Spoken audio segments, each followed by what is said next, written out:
Welcome, everybody. I'm Steph.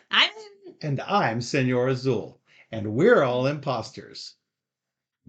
Playing Impostor Syndrome from Indie Board and Cards.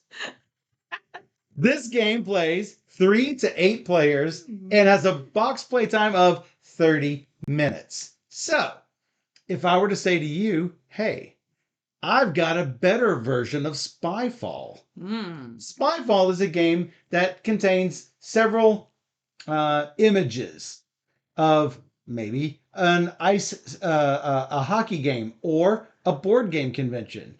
Everybody will get a copy of those images except one player who is the imposter. And then people try to talk about things at the place where they are. This is a much better version of that, in my opinion. It has the same kind of feeling as one person doesn't necessarily know what's going on, but you get more information to tell your story beforehand. I like it. That's excited to give this one a try. Thanks to Indie Board and Cards for providing us this copy of Impostor Syndrome, but they didn't do so in exchange for this video. They did it because they know we like to play all the games, and we're not imposters there. No, we really love all the games. Let's take a look at that while I teach you all the rules. So there are a bunch of double-sided challenge cards. There are several key cards, a master key card, and competitor and modifier cards. What you're going to do is you're going to shuffle up all the competitor and modifier cards and challenge cards. You're going to lay the challenge cards out in a 3x3 grid.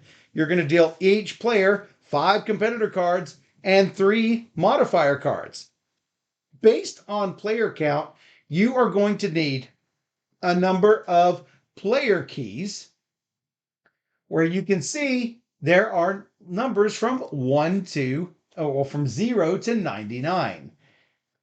One of these player keys says you are the imposter. So what we are going to do is Steph is going to be the first starting player. We are going to first deal 1 card to each player face down.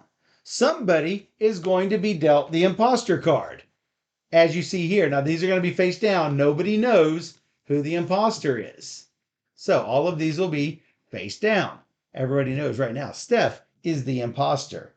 Then what you're going to do is we're going to roll the dice.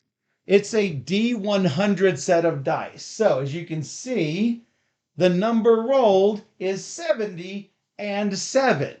We're going to check out our keys and we're going to see what 70 and 7 corresponds to. And we'll look on this and we'll see 70 and 7 is letter H. Oh yeah, we've got these letters on here so we can see A, B, C, D, E, F. Assign one of these letters to each one. G, H, I. We know if it's letter H, we have to find somebody who can solve an escape room. Our competitor and modifier cards will be people like maybe Mufasa or Optimus Prime or Tony Hawk, Aristotle, Jackie Chan. Modifiers will be who trained as an assassin or who served in the Marine Corps or as a shapeshifter. So you could have Jackie Chan as a shapeshifter trying to solve an escape room. So everyone is going to choose a competitor and modifier card. And yeah, Dan says Optimus Prime can't even fit in an escape room. If he's also a shapeshifter. Well, he is a shapeshifter. How about that? But like a smaller shapeshifter. So we're all going to reveal, and then starting with the starting player, we're going to defend our decisions. So you could be like, Jackie Chan could solve an escape room because, he could just use his, karate, his martial arts skills to try to figure out where all of the, secret things are. And if he can't figure it out, he can just become a shapeshifter and then he'll be safe. But before that, don't we reveal the card so the imposter knows what card it is? I thought we did. Yeah, sorry. We reveal the challenge and then defend your competitor. So that is correct. We will look on the master key and see, oh, look, it's number H. We now will have to defend why we chose what we chose. Now, let's say Steph, she was the imposter, so she's just going to choose something that she could defend many of these. So just put something at random. Here, I'll give you a pair at random. Here we go. I'm gonna defend solve an escape Ted room. Bundy, but 3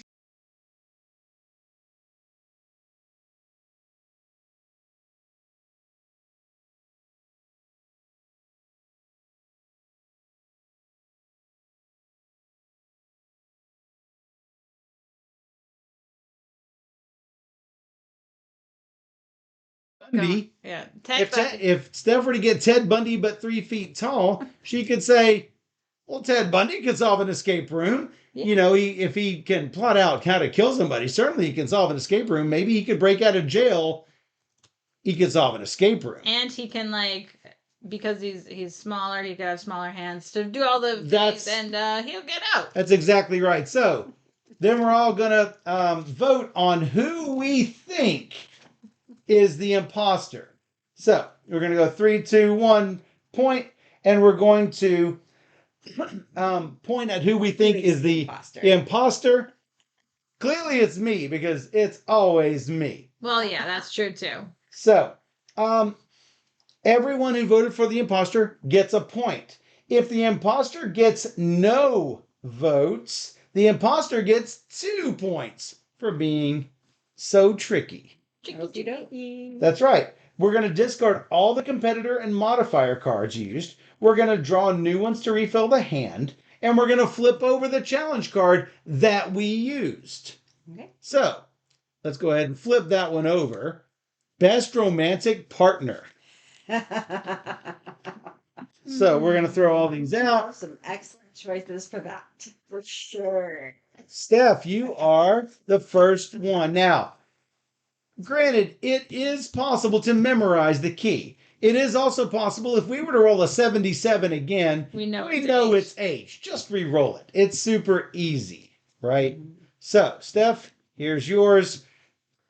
I will let you both choose what you are. So we have 48. The number is 48. The number is 48. Mm-hmm.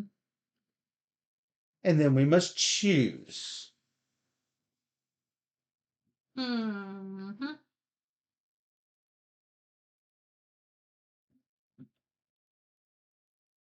No, can't do that.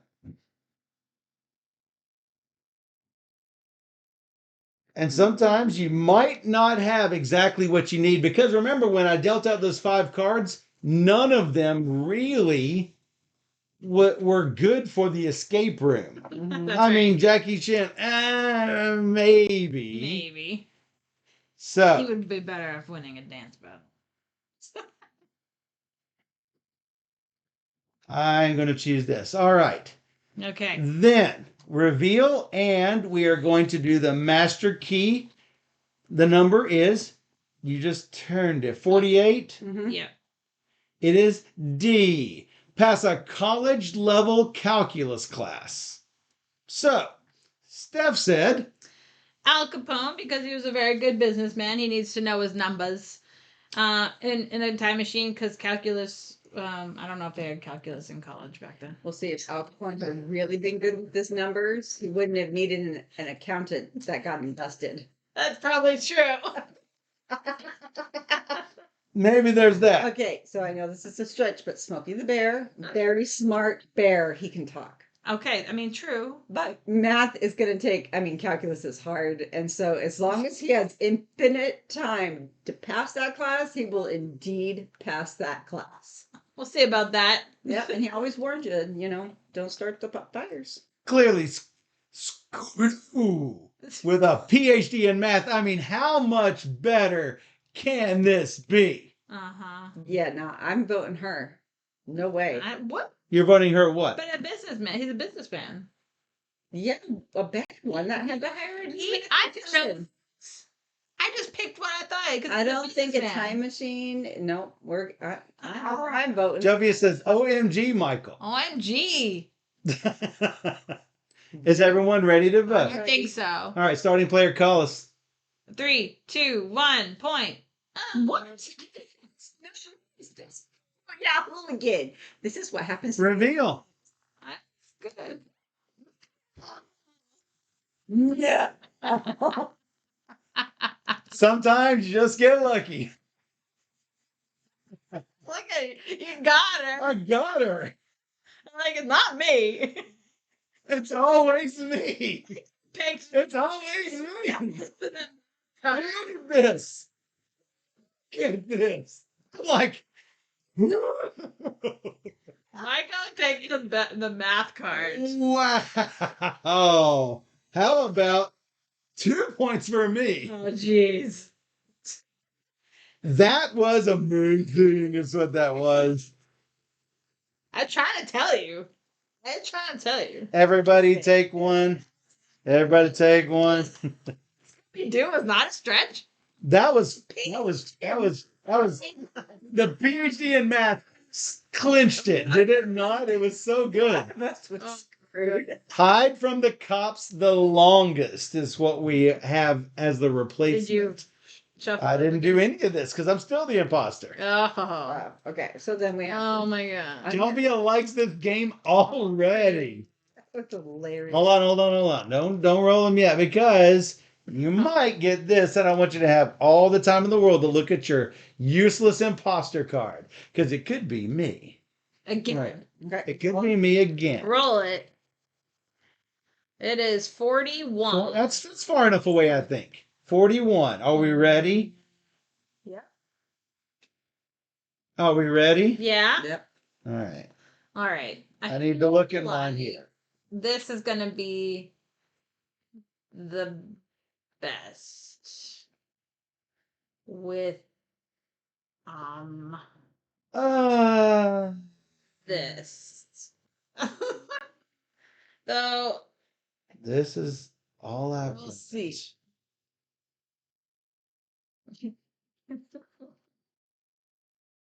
It ain't Scooby-Doo with math, that's for sure. that's for sure. Mm-hmm.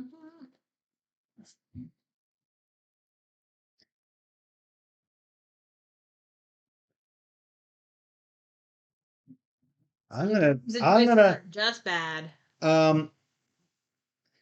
There is a strategy that I'm going to talk about once I've revealed this. All right. So we all reveal. And then we look at the master key at 41, and it is I. Negotiate the release of a hostage. So, starting with Amy, the starting player. That is interesting. Let's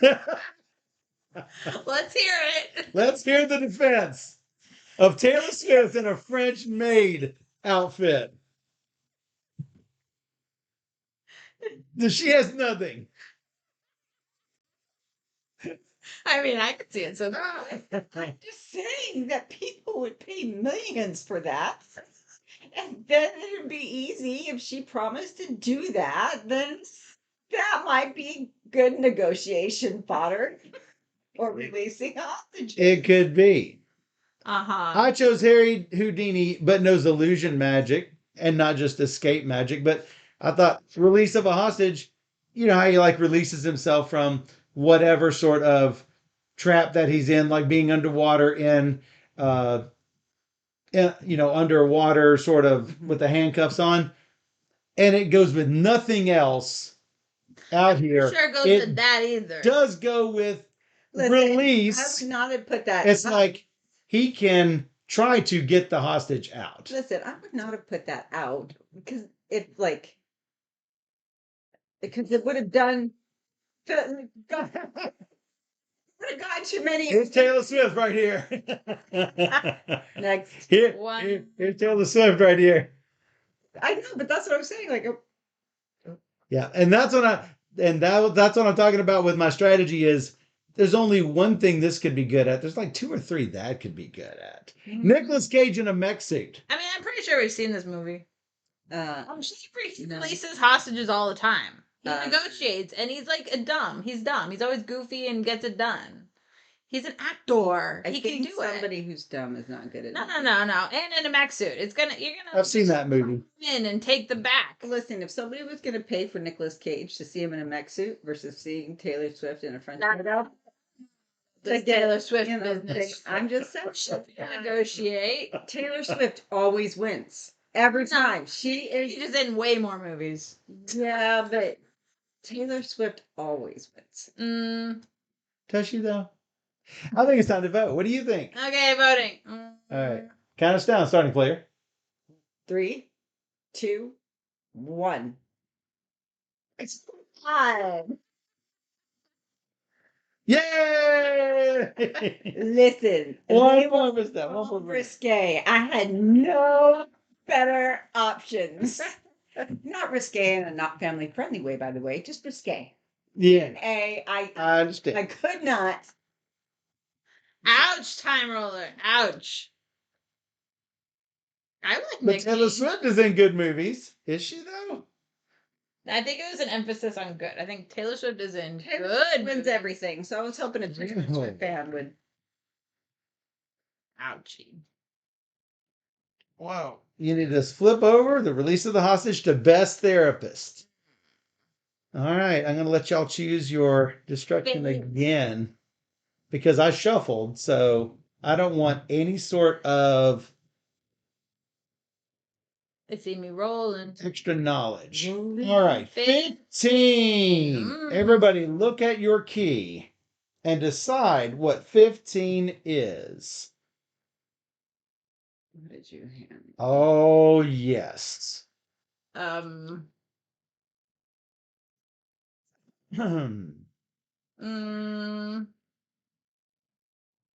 Sure. No problem. This is gotta be the best. Gotta be the best. Gotta be the best right here. Shall we? Rolling it. Shall we? We're going to reveal. And then we're going to reveal the master key. 15 happens to be I again. So we have the best therapist this time. Starting with me, we have Willy Wonka on steroids. I didn't have a good modifier, but who has seen the movies? You get 5 of these kids, 4 of which probably need a good butt beating. Mm-hmm. You know, back at least when I was a kid. So muscles helped you be a. No, I didn't have anything good for that. But Willy Wonka knew how to deal with those kids. Did he not?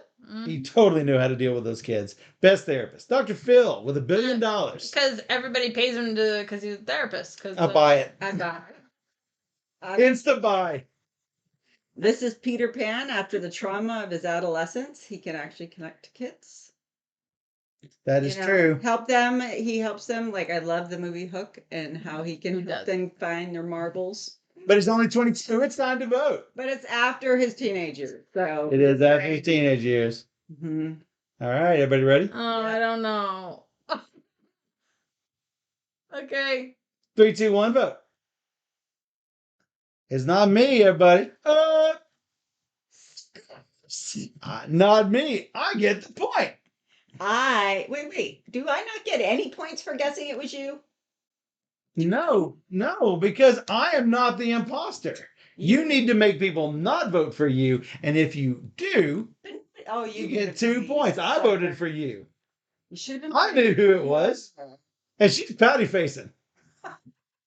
And so you can go around as many times as you want, or until each player has been starting player once. The score at the end, let it be known. Let the record show, as Senor Azul says, because hold on. Let the record show. Sure. Isn't that how he does it? I'm the imposter. Right. 4 points to 1 point I have one. Amy had none. to playing. Listen, Best card. My Luke Skywalker card. Luke Skywalker would be fantastic. Dance battle. He would win a dance battle. Listen, I had some good ones. I really had. I had some good ones. And y'all, we're gonna pull up best romantic partner, and I was gonna be like, Dracula. That French maid outfit. True. Oh, Would the Hamburglar be a good romantic friend? He'd keep me well fed. free McDonald's? I'm in. Yeah, So- that was so much easier to play, and I really liked it. So much. Obviously, better with more people, but to Yes. show how it goes, is good to have you here to have the Absolutely. third Yeah. I player. love that you have the modifier, or Yeah. you have words given to you. It even had definitions on some of the words for Yeah, kids. to help maybe. you. Yeah, for the competitors, if you don't know who it is, look, Julius Caesar, first Roman emperor. Yeah, it's really. Now you know who it is, right? Which would erase the generation gap problem we experienced in like Spyfall. Absolutely. Let's say that somebody doesn't know who Ebenezer Scrooge is, fictional protagonist of A Christmas Carol, or James Bond. You know, a kid doesn't know who James Bond is, fictional British secret agent. Bond. James Bond. That'd be. Exactly. But- So, if you are looking for something that scratches that same itch as Skyfall, as Spyfall, and you found that it might be sort of clunky, that someone like will say, "Oh, hey, did you see the guy with the red hat in the corner?" Which you're not supposed to do on Spyfall, but you know, it's where if you don't have the visual in front of you, it's sort of hard to sort of sneak in. Or if you don't like doing the discussion sort of things, all you have to do is lay down your cards in front of you and say, "See, that's the best," and you don't really have to explain anything. Just so much better than Spyfall. Plus, you're defending it after you know what it is. I like that best, actually. I completely like Yeah, that. that's totally wrong. I'm like, well, at least I can try. Right. So I don't often say that games fire other games, because I mean, I like having multiple of games that I enjoy. This totally fires Spyfall for me. Yeah. So So much more approachable. yeah, Much more hilarity. For sure. Got built-in jokes. Yes. that's Skyfall, the Bond movie. Exactly right. So be sure to check out Impostor Syndrome from Indie Board and Cards. And if you enjoyed this teacher playthrough and you want to see more just like it, come join us on YouTube. Just search for Board Gamer Steph, where it's usually just the two of us, but on special occasions, especially when we need 3 players, we have Sweet Amy. Or even better, you can join us live on twitch.tv/BoardGamerSteph, where we stream live every Wednesday and Sunday night at 5 p.m. Central, and we stream 3 games or more every single stream. So come join us on Twitch, where we play all the games. And for those on Twitch, we'll be right back.